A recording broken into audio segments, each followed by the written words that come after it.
Hello and welcome to episode 401 of the Stacey West podcast. My name is Gary and I'm still laughing at our little intro. I'm sure eventually, for those who are watching, it will get tiresome, but I still find new things to look at every time I see it. Joining me in the studio today is Emily. How are you doing? Hello. Yeah, I'm not too bad. I'm not too bad. Still recovering from yesterday, but I'm not too bad on the whole. How are you guys? Yeah, I'm incredibly tired, actually. Like beyond tired. So for those who don't know, and I'm not sure anybody listening falls into this category, but I run a little bit. And in September, I'm doing an event called Equinox 24 with Chris Ray, which is a 24-hour relay race running as many 10 kilometers as we can in one go between us. And the target is 6 sets of 10K, basically. So over the last 24 hours, I've run 3 different 10Ks, one around my house and 2 around Rugby. And I ran the last of those this morning. And we took dinner to Dad this afternoon, and I've just got home. I've had a snooze. Fee had to come and wake me up a minute ago, like, you're going on air soon. Shit. All right, sorry. So yes, I am tired. It's been an interesting Sunday. I've got 2 questions about that for you. One is why? Yep, I knew that was coming. Yep. And 2 is how many laps of your living room do you have to do to run 10K around your house? You know what? I did once work out, Captain Tom style, how many laps of my garden I would have to do 10K. Just because I didn't want to go out on the roads because the wind would get me, and I was quite well sheltered back when I was a fair weather runner.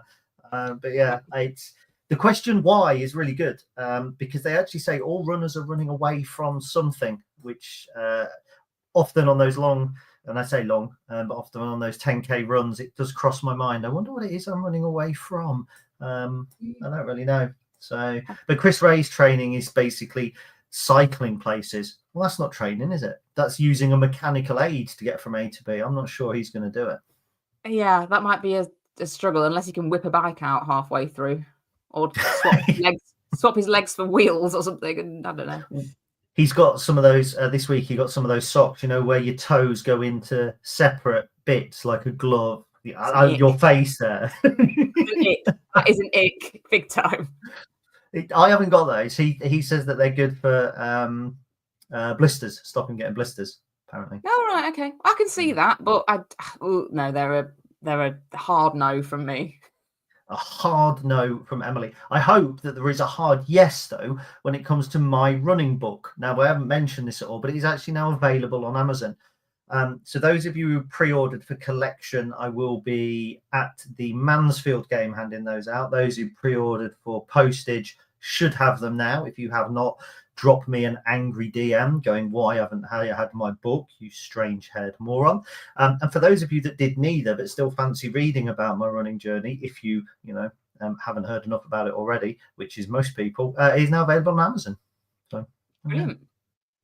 You'll be a bestseller on the Amazon charts in the Lincolnshire area or something like that. Yeah, in the running in Lincolnshire niche, which is, there's not that many books, I don't think, that qualify as running in Lincolnshire niche. I'll keep putting filters on and drilling down until I get to be in like top 5 Amazon bestseller. 4 minutes in, and we haven't talked about football, and yet 4 minutes into yesterday's game, and we were, of course, 1-0 up. We'll take it from the top. You were at the game. I was watching from the luxury of the back bedroom at Hansard's Drive Rugby with my father. I drove there while the team selection came out. A shift in tactics, probably a draw was something that we were going to the game for. What jumped out from you from the team selection?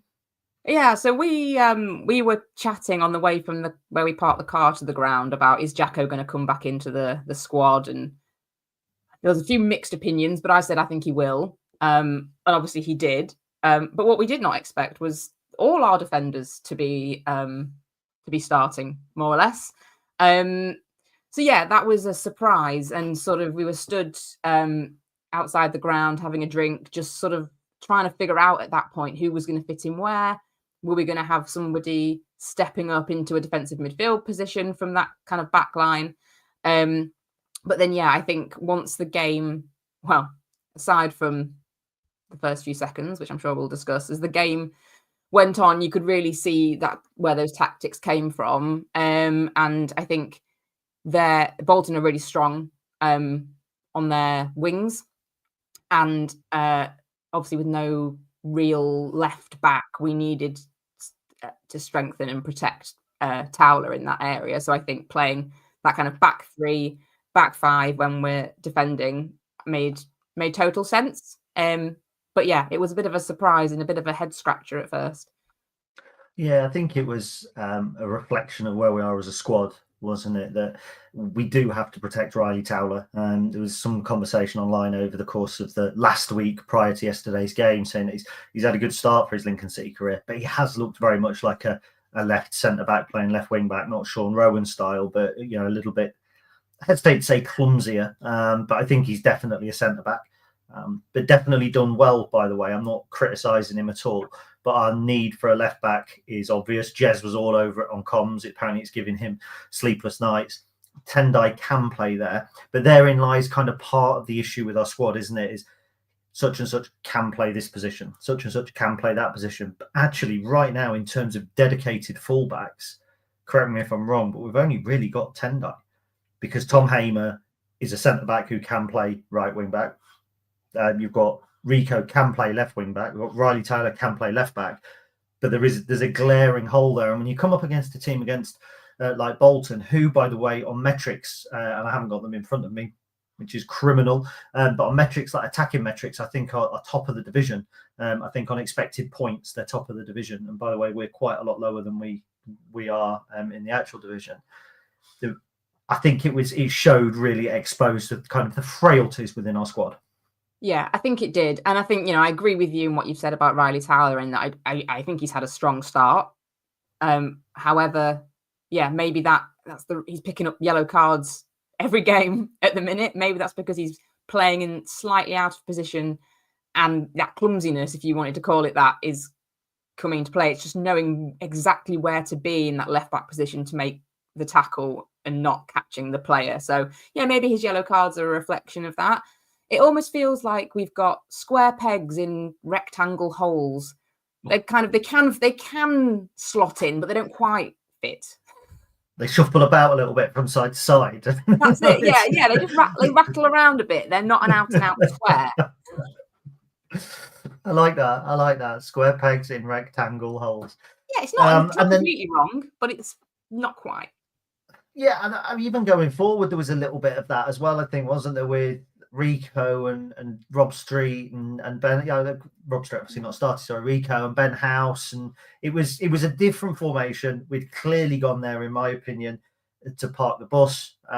Some people say, and in the chats particularly already, parking a bus doesn't win games, but it does under Mark Kennedy. It did at Ipswich and places like that. So this sort of tactic does work, and I think that we're in a better place than we were then. But there were just a couple of holes in the squad. The promising thing, of course, was that on the bench was Frank. I failed on his first name. I failed on Frankie. Unbelievable. Frankie Okawankwo and Ivan Varfolomeev.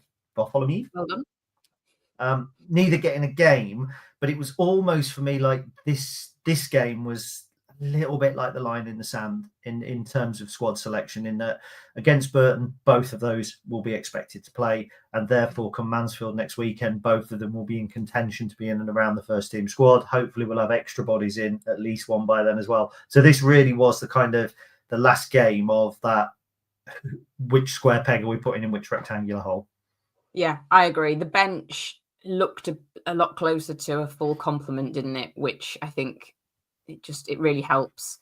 I think, Ben House came in, and we've seen him last season and talked about how some of his strengths last season were when we were playing the better teams, and he was able to harry and press and be the kind of terrier-like Ben House that he is.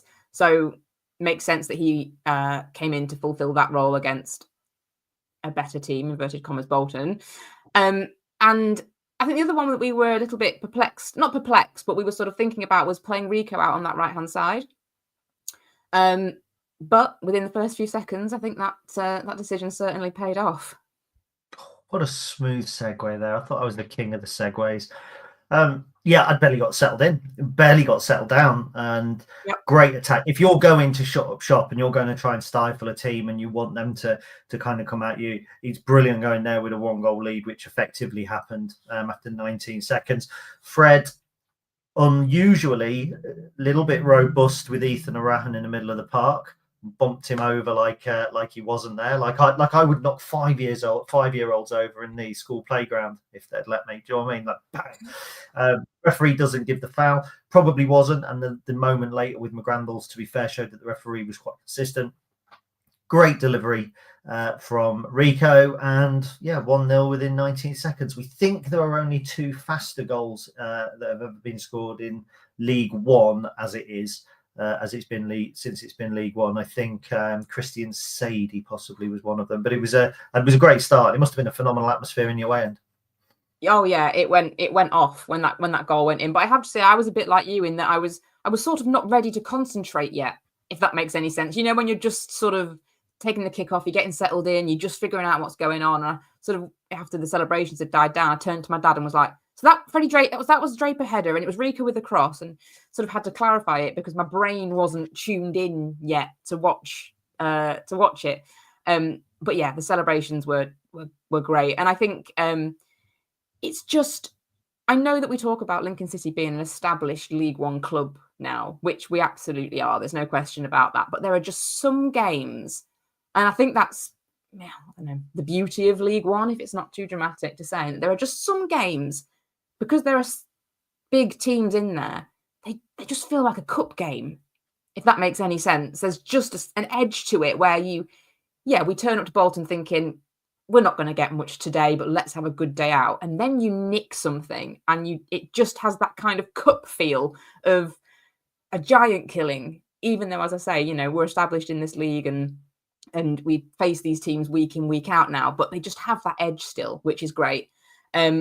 And yeah, it was a great cross, great header from Freddie, again, showing his strength there to get up and win the header. And the keeper sort of went through the keeper almost. He kind of pushed it into the top of the net. And with the foul on Arahan, the whether there should be a foul on Arahan or not, it's one of them, isn't it? If he gives it, you don't argue. If he doesn't give it, you also don't argue. It's really one of those, I think. But for me, with my red and white tinted glasses on, fine. Perfectly good show of strength from Freddie Draper in the middle. I think so. And I think sometimes he's suffered from being a little bit bigger and robust in terms of free kicks that he's given away, particularly at Sinsel Bank. So to see him not get away with one, because it's not a foul, in my opinion, just like the one later on Conor McGrandles wasn't a foul where he's grabbed the ball on the edge of the area. I mean, there was a lot of criticism of Jacob Miles, I think, from the home support yesterday. I don't think he got any major decisions wrong. I don't think that there was anything massive that he didn't get right. I thought he controlled the game relatively well, and the fact there was only 4 bookings, to let that little bump go early doors, he's put that line in the sand. This is acceptable. This is okay. If you start blowing up for that, then it could just get messy, especially when you've got Ethan Arahan in the middle of the park, us trying to get in his ear, which clearly happened. He looked frustrated. I think he picked up the game's first booking, which was as predictable as sunshine in the summer and snow in the winter, wasn't it? So yeah, we had a word on that one. When's Ethan going to get a booking sweepstake? Yeah, it was always going to happen. I mean, a word on him, a couple of passes, a couple of little bits to get away from play, but it was actually a bit of a stinker of an afternoon for him. And obviously he came off obviously at half time, but it won't be it's not a return, but it won't be the game he wanted against his former employers. No, it won't. I think I don't think he did anything wrong, but I think he doesn't seem to stand out in that first half as he did when he was playing for us. There was a little bit of booing from the Lincoln fans, myself included, I have to say. You get whipped up and you get swept up with these things, and it's nice to justify it, Emily. That's okay. It's nice to have a little bit of needle. And yeah, the booking was inevitable. And there was one moment I remember he gave away a free kick in the attacking in their attacking penalty area on Adam Jackson, and that was right in front of us where we were sat, and you could just see Jacko just gave him a little nudge or a little pull because he knows that he's going to push back harder, and the ref's gonna give something against him, which worked a treat. But yeah, not a great afternoon for Rahan. Obviously came off at half time, and I'm sure we'll talk about the changes that they made in the second half. But yeah, came off at half time, and I just, me and my dad sort of said to each other, when would we have ever done that in any situation? When Ethan Arahan was playing for us, when would we ever have pulled him at half time? I think that, I don't know, it shows the kind of squad that Bolton have got and what we're up against as well. I think he only went off at half time once for us, didn't he? And that was by the referee's choice, not his own. So anyway, the rest of the first half, actually, I thought after the goal it was fairly balanced in terms of chances they had. It's 5 shots with 2 on target, but 4 of them all came in the same moment, which was a whipped cross that Wickens palmed away. So they had a moment on 8 minutes, and then they had one overhead kick from Mason Burstow on 28, and that was really it. And I think that's testament to how well we were playing. I think we worked incredibly hard. I don't think there was a single passenger on the pitch. I thought defensively we were excellent. For me, Hamer really stood out. I mean, the back three did really well, the 3 centre halves, but I thought Hamer was just absolutely outstanding. And we could have nicked a goal. Hamer pulling a brilliant save from Sharman Lowe, who I think was with the England under-21s when they won the European Championship. So it did feel, you say there, like the cup tie feel, which absolutely it does when you go to the tough sheet. And every time we've lost there, I think it's 2 3-0s, 1 3-1 and 1 2-0 in the 4 times that we've been there. But actually, for those first 45 minutes, we stood toe-to-toe with what I think will be a top 4 team at the end of the season.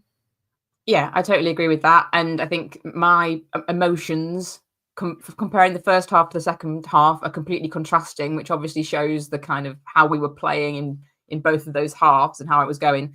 But you know what? I sort of felt that in that back 5, we just looked really composed.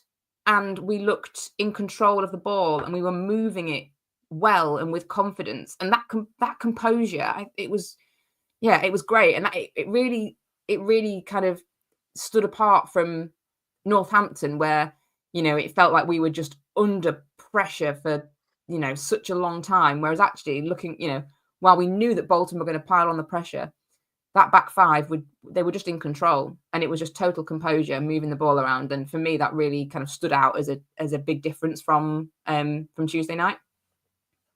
I do think we saw the hints of threat, though, the quality that a Bolton can bring in, that with respect, our danger men, the likes of Rico, to be fair, we're looking to hit them on the break, we're looking to get down their sides when there's space in behind, whereas they have players to unlock. Max Conway, that Jez hinted that we were interested in over the summer before he settled into the Bolton side, I thought was excellent. Crozier Dewberry, who was on loan last season at Blackburn and has dropped down a division, I thought he was superb. And then even the likes of Randall and the players that they brought on at half-time, they just had so much quality. Dakris Cogley is another one that we were interested in, who Bolton beat us to his signature when he came from Tranmere. So it just shows what they can attract. And I think the fact that we went in 1-0 up at half-time, the fact that on the balance of it, 5 shots, 3 on target from us, 5-2 on target from them, really was a testament to the fact that Michael Skubala got it right yesterday for 45 minutes. Yeah, I absolutely agree with that. I think he did. And, it goes back to what I said in the kind of talking about that team selection. Their danger men were Cozier, Dewberry and Sissoko, I think it was. And they always had a man hugging the touchline either side. And you could even see, their goalkeeper, when he had a kick or he had the ball at his feet, you can't, if you're listening to this, you won't be able to see what I'm doing, but he was spreading his arms and pointing to either side, telling them to get to the touch lines. And they were their danger men, and they were, running at Deriqua, running at Hamer. And for that first half, they coped really well, particularly Tom Hamer. I think Sissoko looked a little bit more of a threat. I think he had a big part to play in the saves that Wickens had to make in that first half. But yeah, our sort of wing backs coped really well with them for the first 45 minutes. And yeah, that team selection of seemingly playing all our defenders seems to be paying off at that point. Certainly did. Now, I did say that Michael Scavala got it right in the first half. I'm not saying he got it wrong in the second half. I just think on the balance of play, it was theirs to go and try and win rather than ours to continue stopping them. We'd set our stall out. We knew what we were going to do. They knew what we were going to do. We were going to keep blocking, keep intercepting, keep pressing, looking to hit them on the break. So they had to come out with a different plan for the second half. They did that by taking off both central midfielders and bringing on Josh Sheehan and Aaron Morley. And when we talk about these players, I kind of did a bit of research into them, and these are not players that have come down from Arsenal or Brighton or West Ham or something like that. These are players that have actually come up from the lower divisions, and I think they're the sort of player that we had hoped Ali Smith might be, or the sort of player that we had hoped Cohen Bramall was going to be. They're the sort of purchases. Both really good players. I mean, I thought Josh Sheehan, was excellent when they came on, but from the second they came out in the second half, the game it was just completely different. They took absolute control, not because we were particularly bad. I mean, we were chatting last night in the Stacey West WhatsApp chat about why did it happen, and there are so many reasons that it happens. I don't think it's a conscious order from Michael to go, right, just stay 15 yards deeper, lads, and let's just soak up what we can. It's just a natural kind of flow, I think, and there's a psychological element as well. But it was a long 45 minutes. Well, it was, because it was 53 minutes in the end. So it's long 45 minutes. Yeah, it was a very long 45 minutes. And I was clock watching every sort of few minutes. You know, when you're in that moment where you're looking up at the clock and going, how has it only been 3 minutes since I last watched it? It was one of them. I was very stressed for the entire of the second half. But yeah, they brought on the subs, changed it in the middle. And I think for me, that just brought them more pace, brought them a bit more zip, if that's not too corny. But I think maybe, you know, with Arahan's game, he's a slower player, and that's not a criticism of him and how he plays, but that kind of, he's not, you know, going to tear you apart and kind of be a quick moving player. It's a bit more considered, it's a bit more controlled. And yeah, when they changed it and brought him off and changed the midfield, yeah, I think it definitely brought a lot more pace. They were moving the ball a lot quicker, and we were under a whole lot of pressure for the remainder of the game. And I agree with you. I think a lot of it's got to be sort of psychological in that kind of sitting back. But what I will say is that I watched it back this morning, because who doesn't want to relive the game? I thought I wasn't stressed enough. Let me relive it. So I watched it back today, and what I will say though is, at the time when you're sat behind the goal and Bolton are attacking the goal that's furthest away from you, the perspective is a bit off, and everything looks closer to the goal than it is when you're behind the other goal. Everything seems a lot closer. Everything seems a lot more nervy. I think, you know, you're there, you're kicking and heading every clearance, you know, you're really into it.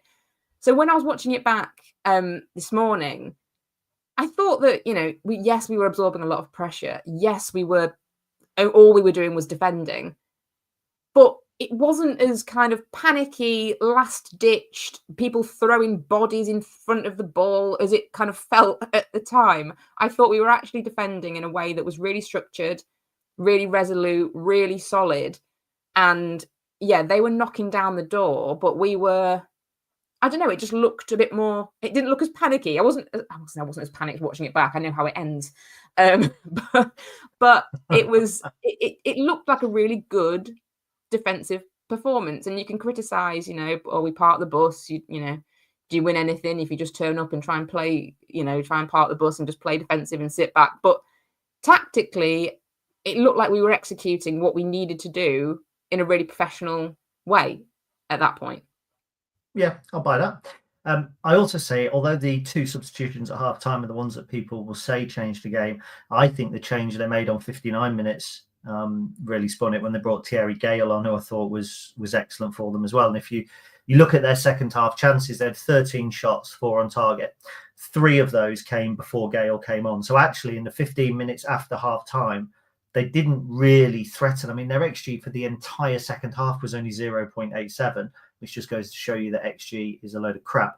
But 0.18 of that was while Sissoko was on the pitch, and the rest was when Thierry Gale came on the pitch. And you could argue that that is fresh legs and pace against what was tiring fullbacks. One probably could say two playing that position, but certainly Deriqua on the opposite flank. I think they just had the weapons on the bench to be able to come on and keep knocking down the door. And from the hour mark onwards, it wasn't frantic. You're quite right. The one or two times they did get something away, George Wickens looked absolutely comfortable. And I genuinely felt, I thought if they scored one, they'd scored two, which goes to show I know nothing.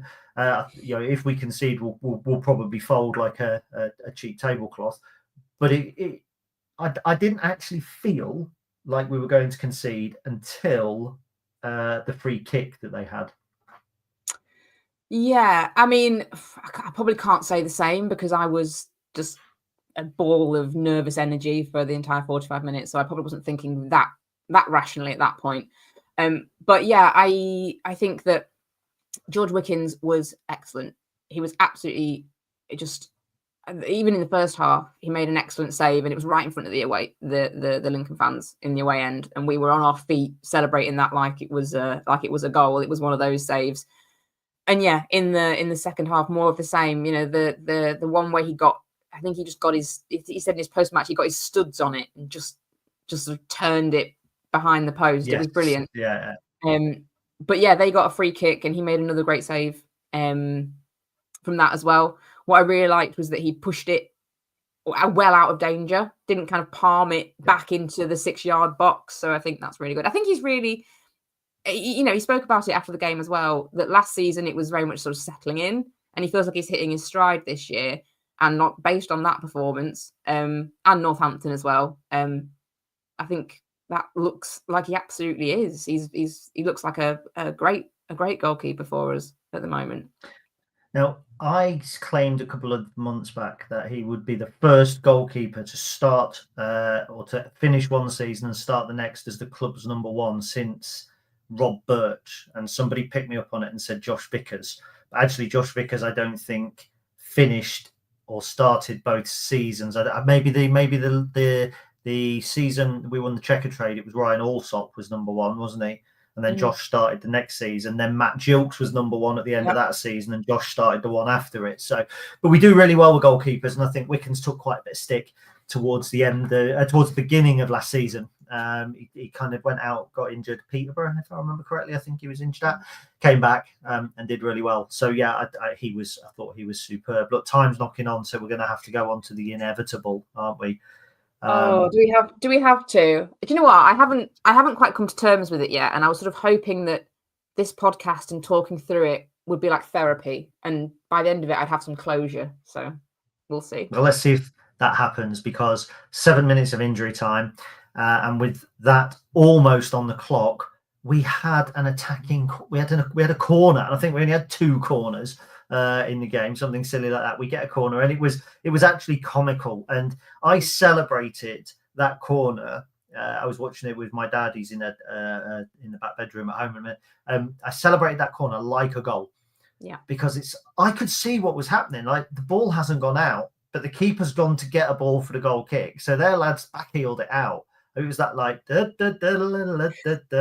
well, that's it. That's cost them the game. Brilliant. All we need is to keep the ball for 30 seconds. All we need is to keep the ball for 30 seconds. Now, I've watched in real time. I watched that corner and thought, oh, God, we've lost it.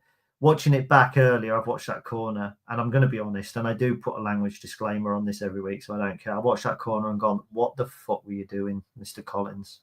Yeah. And I can't blame him. I'm not blaming him because he scores goals for us, so I'm not having a pop. But literally, that's the one thing we didn't want to happen. Give away possession, not even a goal kick. Give away possession. 3 of our players, which is 30% of our outfield players, in a corner, miles away. We may as well have got all the big men up and pumped it in. Oh, heartbreaking.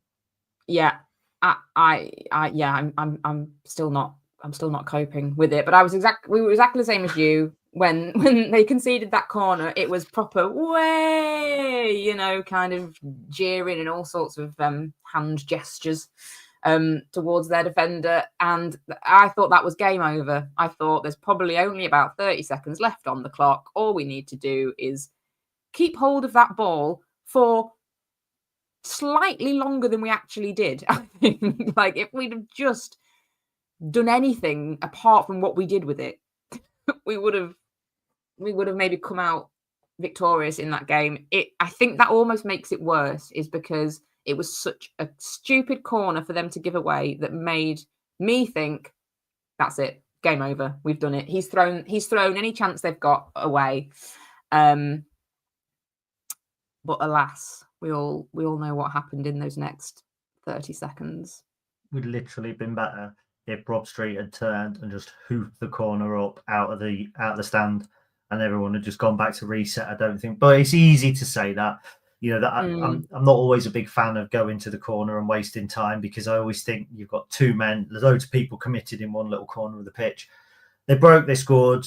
Tom Hamer got it. I thought it was going in anyway. I've had a little discussion with a couple of people who say it probably wasn't, but I'm not so sure.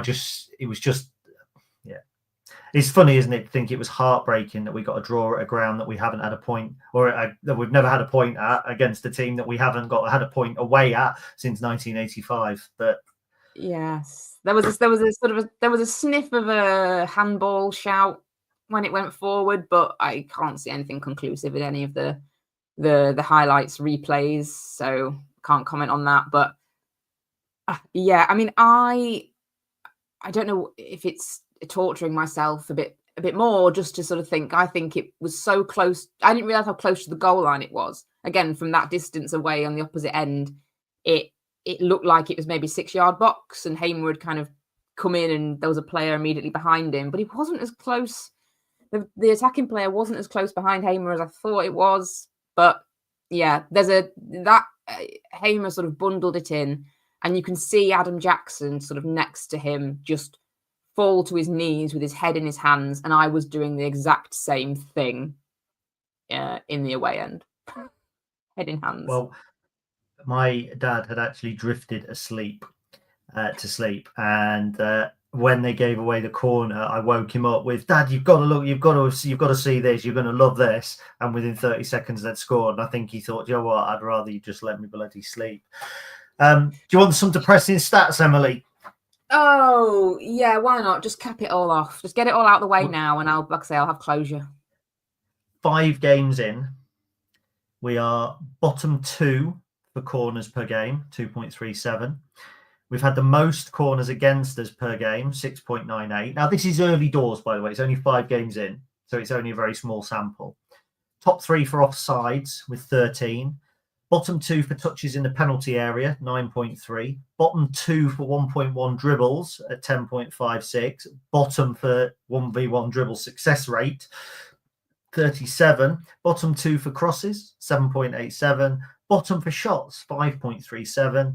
And yet second for percentage of shots on target, second best in the league. Defensively, top shots blocked, 4.29. Second for defensive duels, 69.42 per game. And top for interceptions. Well, that's a mixed bag, isn't it? Isn't it? The thing is, after 5 games, and we were under it against Northampton and we were under it against Bolton, I don't think anybody really thought that we would have 10 points from those games. You look at Bolton away, think we'll get nothing from that. Probably expected the Northampton win, might have expected a point against Wimbledon. Plymouth and Reading, a point across those, 3, maybe 4 points across those 2 games. With a squad that's still in progress, I think we've shown, I don't want this to end on a negative, I think we've shown some tremendous battling qualities. And whilst we were up against it, it wasn't a defeat. We've still come away from a place with a draw where I think very few teams will come away with a draw. Once that team settles, they're going to fly up the league. They're absolutely going to fly up the league, and we've got them out of the way. Yeah, I agree with that. It's one of those, isn't it, where you just, it'll feel better in a few days, where you sit back and you think, I would have taken a point before kickoff.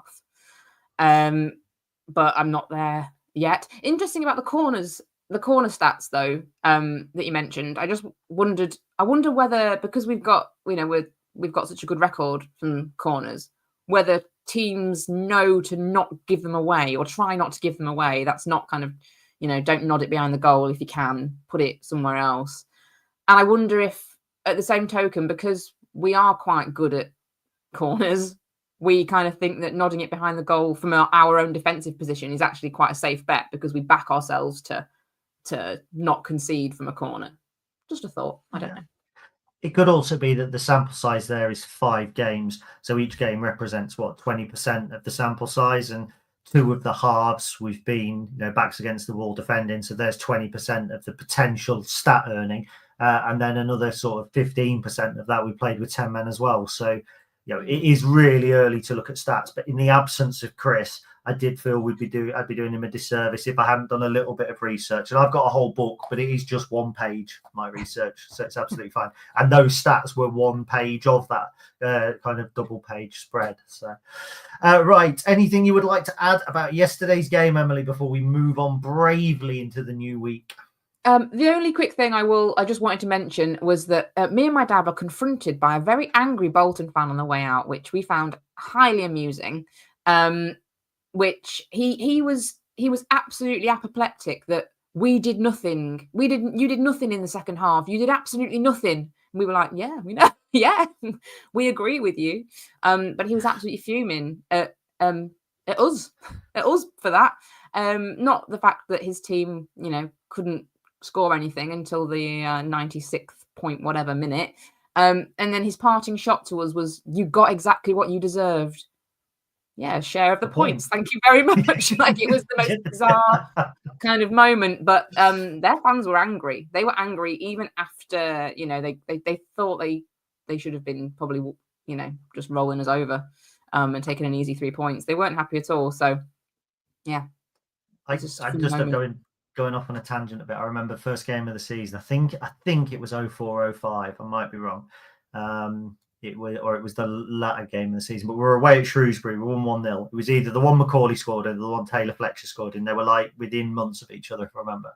And we were coming out the ground, and there was this guy in a wheelchair, and he was on the pavement, and he couldn't get off the pavement, and the dropped pavement was just where Dad was walking. So Dad stepped to one side and went, "There you go, mate." And this guy just launched into a thing about, "You lot are rubbish. You're long ball. You'll do no good in the division above." La la la la. Dad turning around and going, "If you don't shut up, mate, I'll tip you out your fucking wheelchair." Which he didn't, thankfully. And I'm sure that your dad didn't threaten violence against whoever it was who was giving you. No, he's not the type. No, he's not the type. So, right, we will go to a break where we will have a look through some of the comments, and then we will be back with you shortly. I always try and end that on like a 50 or a 40 minutes. Oh, I've got to. Right, let's have a look. We've got loads of comments, so my apologies if we don't get through everybody. Evening to Gaz, to Oliver, to Andy Brown, who is a newcomer to the Patreon Discord. He's just figuring it out, but it's good to have him on board. Dave Tuplin, Chris Townsend, any relation? Leslie Rook. Yeah, that's my mum. Hey, mum. Mum. And Red Wimp, evening. And Dad. Hi, Dad. That's Dad. That's 2 views. They're sat in the same room. Steve Barton is with us. Impy1980 is with us. Flossie, as always, is with us. Jared Fox. So we've got Flossie saying Wickens was man of the match and Hamer also outstanding. Pretty much, I think, what the whole Stacey West team felt. Red Wimp, so Dad, again, your dad, obviously. Park the bus, but more touches in the opposition box. First half shows it can be done effectively. 100% agree with that. Ben is on board, he's talking about the Arahan foul. Dean Wagstaff, evening all, just dipping in to say hello. I'll be listening on my drive up north. You won't hear this bit. Shame, isn't it? Sorry, Dean. You got a shout out, you won't hear it. Hammer Horrible says, "Is it okay for you to support Lincoln?" Yes, it is. You don't need our permission. But if you were trying to avoid toxic behavior, I would support Lincoln without social media. It's definitely best. Andy says, "Thought what Jez hinted at with reference Ethan was interesting." I missed that. Please do clue us in. Andy S said, "I noticed a lot of assistance from Bolton from their ball boys. Does anyone know the ruling? Ours just sit there." I didn't notice that. Did you notice that at all, Em, when you were Emily? Not, When you were there? No, not much. No, but again, like I say, I was kicking and heading every ball, so I was probably slightly out of any kind of rational perspective. Jez said something in co-coms about it was something like the majority of the Ethan Arahan deal was good, or something. The majority of Ethan's time with us was good. Oh, he Or did. something Yes. like Yeah. that. Yeah. He did say that. I remember that now. Yeah. Phil Bennett, hello. Hard pill to take. Yesterday scored no goal from break when we're just taking a corner. Good away point. That's what I like. Pragmatism. Chris, I think we may have said hello to already. I'm getting all lost here. Joe Walbone, 5 games in, will be comfortable mid-table when we do throw caution to the wind. I think that's a fair assessment. People have chats in our chat, which is very nice, but it does make it difficult for me to come through and see who's with us and who's not. Malcolm's on board. Have to catch up with the first 27 minutes later. Good evening, Malcolm. I hope you're well, my friend. Kate is with us, watching at the gym. Well, it's better than running on one of those machines, isn't it? Finding myself at the start of the season. Can't get fully excited until long-term consistent. Good start. Fred played well, didn't he? He did play well. Yeah, he did. Have we got any new faces? Pico would have taken a point before the game. Disappointing to concede so late. Collins has got plenty in the bank from us. I think that's one thing you've got to be aware of as well, isn't it? That players make mistakes and you can't really pile it up against them.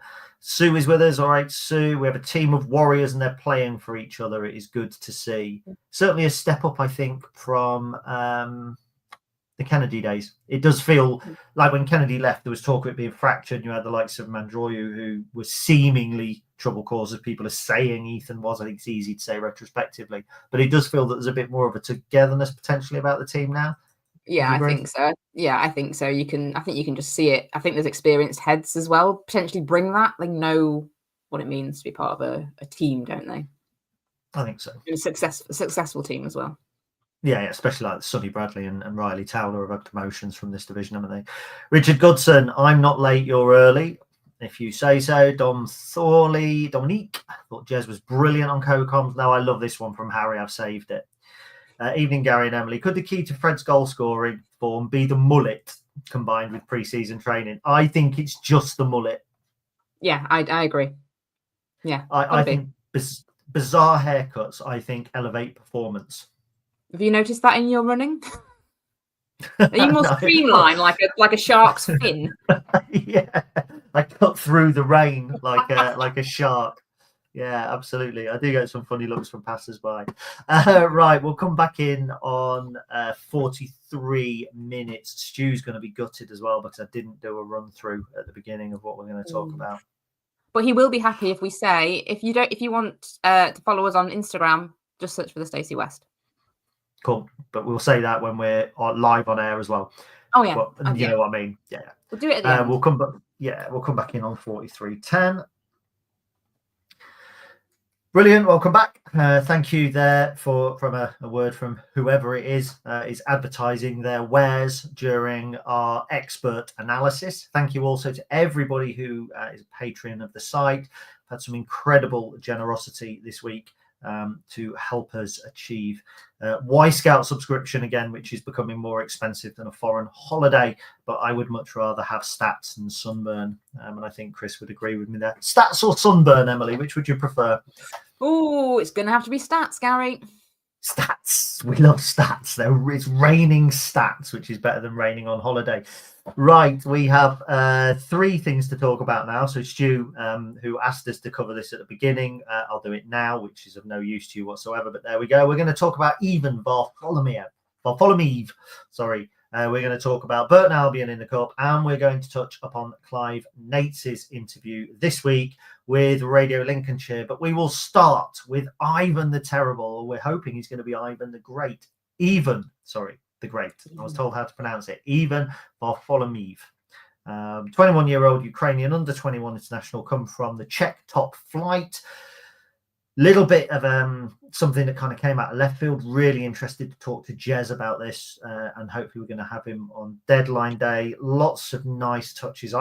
Rather than the player, because we don't know an awful lot about him, what I really want to touch on is the way that the club handled his arrival, because I thought it was brilliant.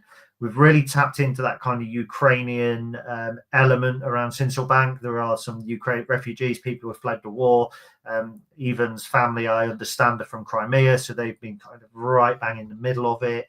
I understand that the foundation was slightly involved because there's Ukrainian lessons, English lessons for Ukrainians at the ground, and I think there was some kind of, some crossover there.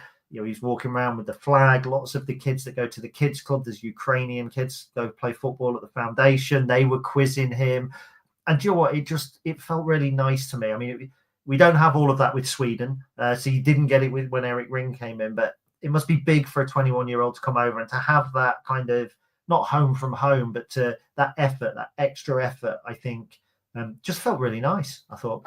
Yeah, it did feel really nice. And I messaged in our group chat when I watched the first day at the club video that they put out. And I said, there's 3 things in this.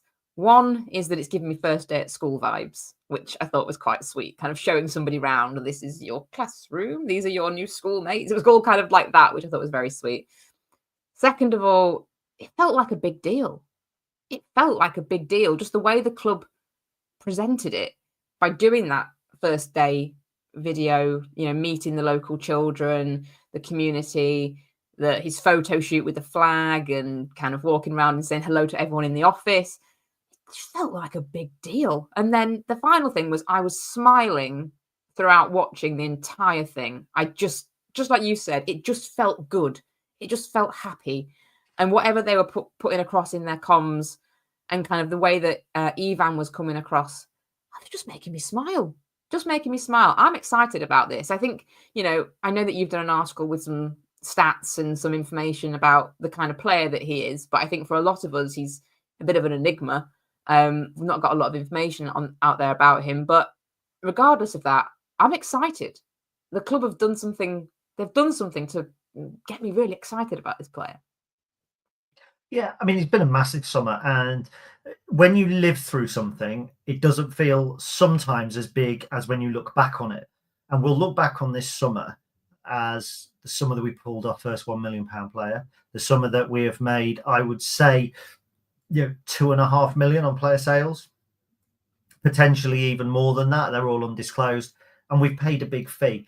Now, I thought that the club and the club comms were excellent around Ivan. And I know that the club comms sometimes get criticised. They couldn't put anything out on Thursday, I believe it was, to say we've signed this player, or Wednesday. So instead, they have him walking around the ground with a Ukrainian flag on his shoulders. It didn't scream subtle. It wasn't something we were trying to keep under wraps. And what that felt like to me was, we've got all the hoops. We've got jumped through all the hoops, bar international clearance, maybe, or there's still a box to tick.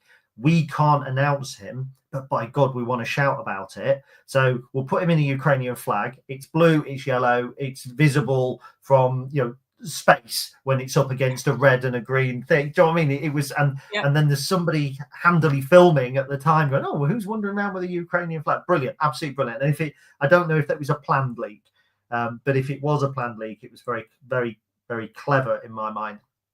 But then when the club comms came out, no mention of club record fee.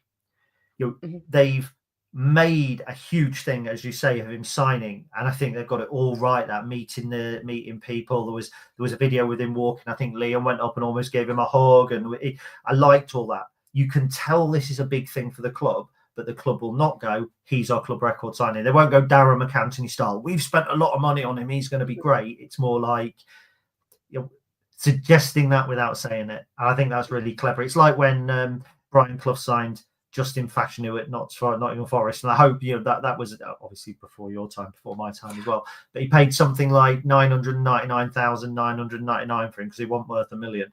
And they were talking then about fees, and I like that. I like that they steered away from all that. I just think it was kind of respectful, but also kind of this is what we've done. Yeah, it was lovely. Yeah, really liked it. Really liked it. As a fellow comms professional in my normal life, I thought it was executed brilliantly. Excellent. And I'm pleased about that, because as a comms person in your real life, you will people will listening in won't know this, but this is the 10th year of the Stacey West, so coming up to the 10th anniversary, and our comms have improved somewhat. And I'm not saying that is down to Emily solely or in any major part, but it's great that we are doing a full rebrand very soon, and to get the thumbs up from you when you do that during the day, it's like, right, we are on the right track now. So that is really good. When it comes to comms, Clive Nates is always very open, very clear, very transparent. He's done an interview with Radio Lincolnshire this week. Now, sadly, I hold my hands up, I haven't had time to listen to it. Got a little bit on my plate at home, but that's why people do it for you, isn't it? And Emily has done it for me. So there are a couple of talking points, I believe, from that you would like to pick up on. Yeah, the Stacey West comms team has listened to it on your behalf. It's like when I'm at work and like a big government report comes out and they just sort of send it to 10 people in the office and go, right, you all read a page each and then come back together. It's a bit like that at the Stacey West. But no, a few things I pulled out of that. I thought it was very good. Just first and foremost, Clive always is. He's a great communicator. He's very open. He's very honest. In Clive, we trust. Very good. Just on the whole to start with. He talked a lot at the beginning of the interview about the restructure to the board and the sort of kind of investment that they're looking for and what all that means. I think, I don't need to bang on about the financial landscape in League One any more than I think we already have, and we all know, we all know here listening to this. But we all know that investment is needed, and that's they've basically streamlined the number of people on the board, because if we want to get more investment, you're looking at 20 plus people, which is just not a tenable situation. Radio Lincolnshire did ask him, to kind of what kind of investment is he looking for? Is it individuals coming in that can put money in, or is it somebody wanting to buy the club? Which was an interesting question. But the answer that Clive gave really was whatever is best for the club. Was, in summary, that's kind of what came across. He said he's very happy at Lincoln City, loves what he does, would love to be a part of the club for as long as he can be. But if the right person came in and could take Lincoln City forward in a way that him and the rest of the kind of board can't, then everything is on the table, were his words. So I don't think there's too much to read into that. I think that was the kind of headline that came out, but ultimately all he said was nothing's off the table, which is neither a yes or a no. So, but yeah, very open, very honest from him as always. The next thing that he touched upon was something that was he made very clear on his social media accounts recently about some of our staff at Lincoln City facing abuse, either online or in person. He was, if you've seen the posts on social media, you know how he feels about it. He's very unhappy is probably a very kind of soft way of putting it. He doesn't like it. He doesn't like it very much. But yeah, abusing anybody is just not acceptable. Particularly, we all, like I say, we all booed Ethan Arahan, and it was a little bit of needle, which I think, that happens in football, but there just becomes a point where it completely oversteps the mark. And I think that anybody who can go up to any of our staff, whether that's backroom staff, office staff, playing staff, and abuse them to their face is, absolutely out of order. I stand with Clive. I'd agree with that. I think there was some abuse of a member of staff after the issue with the flags against Plymouth and the 617. I'm not saying that came from the 617 at all, but I think there was a member of staff who was abused quite a bit around that. I don't know the ins and outs of it, so I'm not going to offer an opinion. But all I would say is that I think any personal abuse isn't warranted, particularly not with Jez and with Liam, and that's what grates me the most, because look, I'll get criticised for this, but so what? I don't really care. Jez and Liam are fantastic members of staff for this football club. I don't care what anybody says to me. I've been privileged. I'll hold my hands up and say that I've been privileged to deal a lot with Liam. And we've been privileged to speak to Jez on and off the record quite a lot.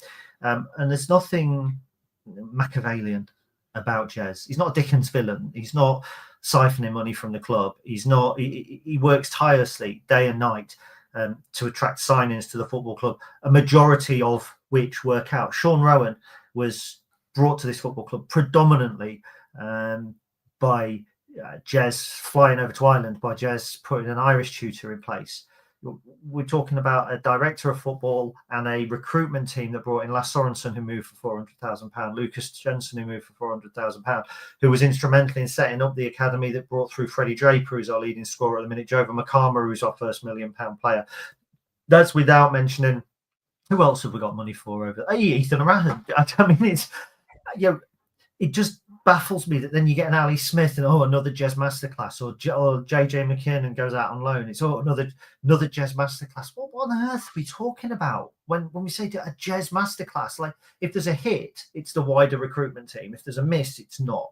And it just a suit and tie at a football club will always attract negative comments from people that don't see behind the scenes, and I understand that.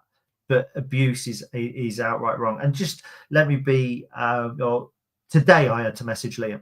This morning I had to message him because about the rebrand, and there's an element of our rebrand that I was worried may encroach on club copyright. And Luke had seen it, but I wanted to make sure that Liam saw it as well. So I sent it off to Liam. We're talking Sunday morning at 11:30, and he replied to me within 10 minutes. I apologized. I even put in big bold letters, because I can do bold on WhatsApp and it makes me feel really clever. Do not read this on Sunday. It was just while it was in my mind, I wanted to send it to him, and he replied with a positive response within 10 minutes. I just think he's the CEO of our football club, and he responds just like that. And his first words were, our starting point is always, we want to help. And that's not just with us.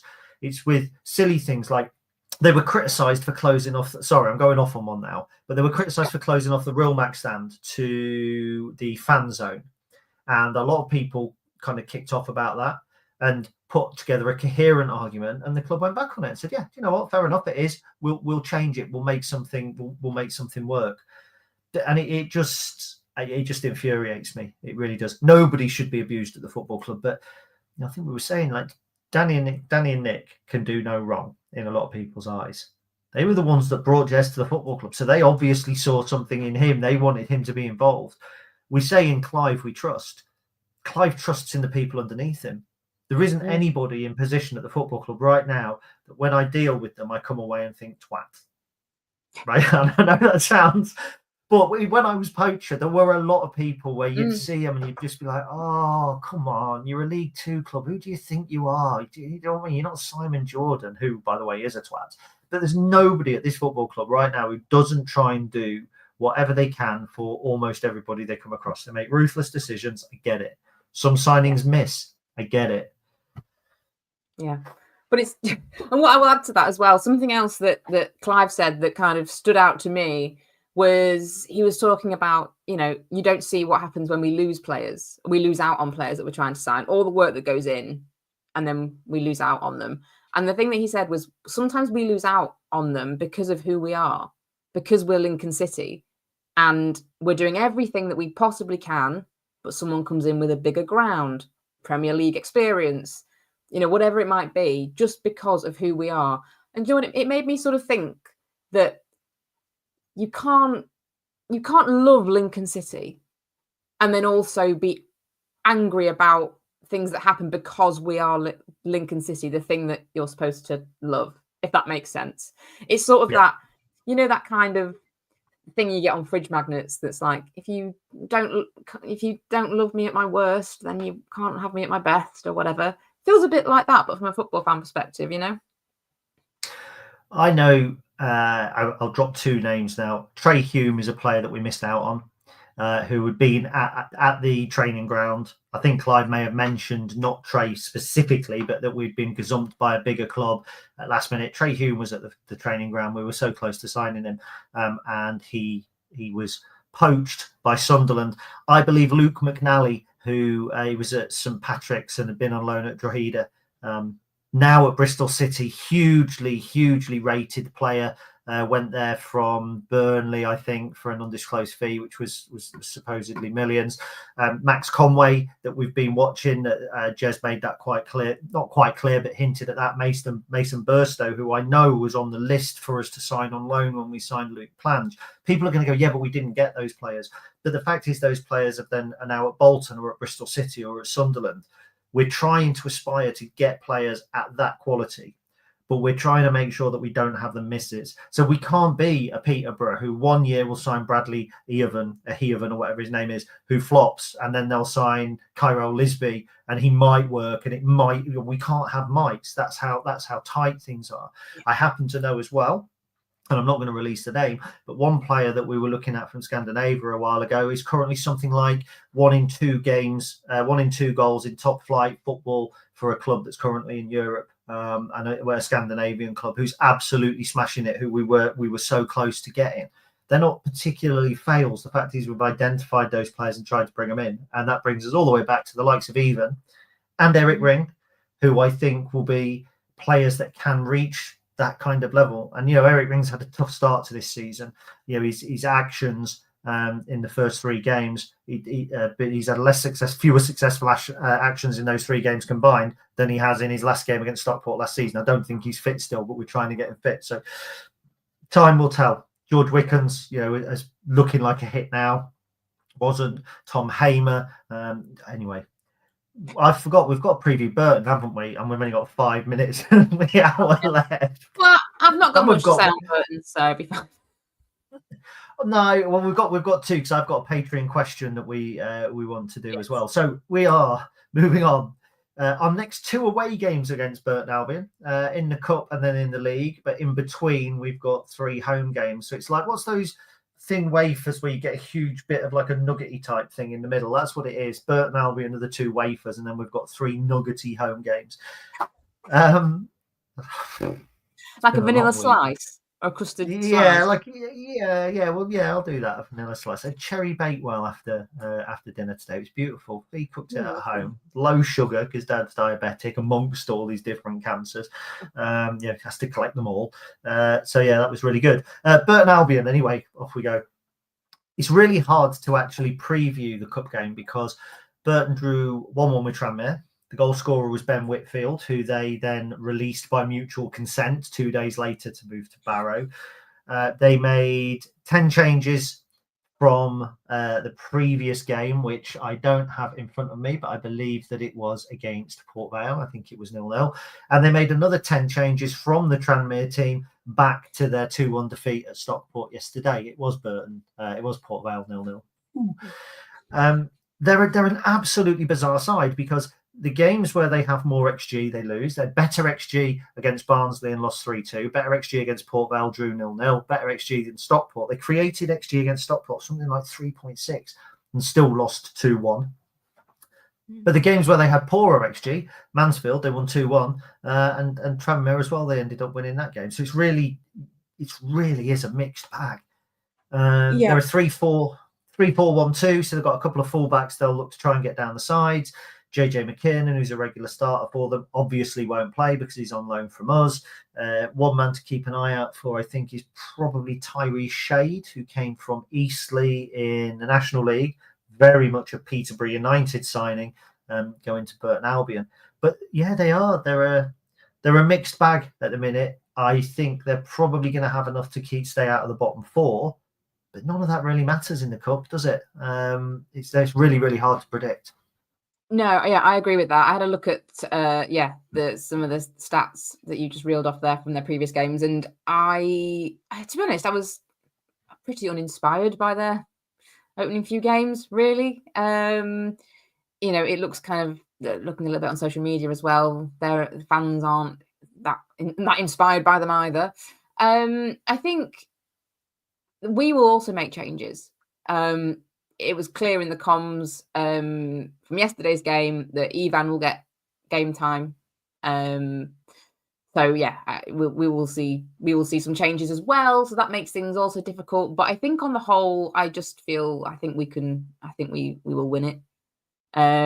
It feels to me, I wonder if it'll be a little bit like the Northampton game. If they're creating a lot of XG, but they're not winning, I wonder if one of the things I said in the group chat when we were playing against Northampton was they can't score for toffee. We'll say toffee. They can't score for toffee. So I wonder if it might be one of those games where, you know, they can put on a bit of pressure maybe, but they can't actually score. Yeah, it'll be interesting. Ben Whitfield played right wing back for them against Tranmere, so he won't play. So it's likely that Kyron Lofthouse will play there. He was on loan at Burton last season from Barnsley, had a spell on loan at MK Dons, been at Gateshead, Woking, Oxford and Oxford City. I'm not going to say kind of uninspiring because I haven't seen it, but you know, very few starts on regular basis since his time at Woking, where he left in 2023. They have their other wing back who's expected to play, who played against Tranmere. Taroni is homegrown. The lad up top, Newell, who's likely to play with Shade, is homegrown. So you know, it feels like Gary Bowie's trying to do something different at Burton, but it'd be easier for us to sit here and predict the league fixture. But I think they certainly treated their cup game against Tranmere as we treated ours against Harrogate. And as you say, I think the real interest comes from who plays for us. Will even get a start. You know, he's been playing regular football at Sparta Liberec, so I think he's likely to play. I think we're likely to rest a Tom Bayliss or a Conor McGrandles with the Saturday Tuesday. I think Okawankwo, which I'm pretty sure I said right, will get a start. I think Rob Street starting on the bench. He's likely to probably play as well. We'll go back, I think, to a four at the back. Will that therefore be Tom Hamer and Riley Towler? I'm not so sure. It'll be interesting. I'm assuming we won't bring anybody in beforehand, but its options are a little bit limited. But you would imagine those that started on bench, Ethan Hamilton, you would imagine will start as well. So, yeah, I agree. Nothing more to add. Yeah, nothing more to add. Right. So we have actually made that to an hour. So we did have a question from a Patreon, and when we get a question from a Patreon, we like to try and answer it. So Carl Richardson, Treasured Patreon, says, I've got a question for the podcast. Dylan Duffy or Eric Ring? Discuss. Now, well, I saw this in the Patreon Discord, so I knew it was coming. But I had a gut feel answer when the question came up, and I'm going to stick with it, and that was Dylan Duffy. Yeah. There we go. And I disagree. Yeah. And I've used stats to back up my I've used Sunburn for mine, I think. I've used Sunburn to make my decision. Well, I think both Dylan Duffy and Eric Ring would sunburn quite easily, especially Eric coming from Scandinavia where they don't see an awful lot of sun. Dylan Duffy, 3 goals, 1 assist in 1,812 League One minutes. Eric Ring, 3 goals and 2 assists in 1,055. So he is 1 goal involvement up with 700 and something minutes in hand. I don't think it's just about that. I think we saw Dylan right at his ceiling, if I'm honest. I really liked him. I'm not being critical, but I did like the lad. But I think that we saw him at his ceiling. I think that he had got to a point where we obviously took when I say took the money and run, that sounds quite harsh, but we took an offer that we felt was value for money. Yeah. We took the money and ran. Thanks, Emily, for basically calling me out on that. Whereas I think with Eric Ring, it's a slow burner. I still back him to be a big player for us. I know he's had a slow start to this season. I don't think fitness has particularly helped, so I do still back him. I mean, Dylan's got 1 goal in 6, I think, for Chesterfield this season. He's got 3 in 23, 24, 25, 26 across all competitions. Nice lad. But if you were asking me which would I prefer to start on the attacking left for Lincoln City, I would have Eric Ring all day long. But I wouldn't be heartbroken if it was Dylan. I think Eric's got the potential to have a lot more class. I'm not sure we've seen the best of Eric yet, but I think he looks like he'll have an absolute kind of, a touch of class. Whereas I think my decision is sort of purely based on just seeing a bit more of Dylan over the kind of time that we had him. So there's just a little bit more of a confidence in knowing what he is about. Whereas Eric, I think, is still up and coming.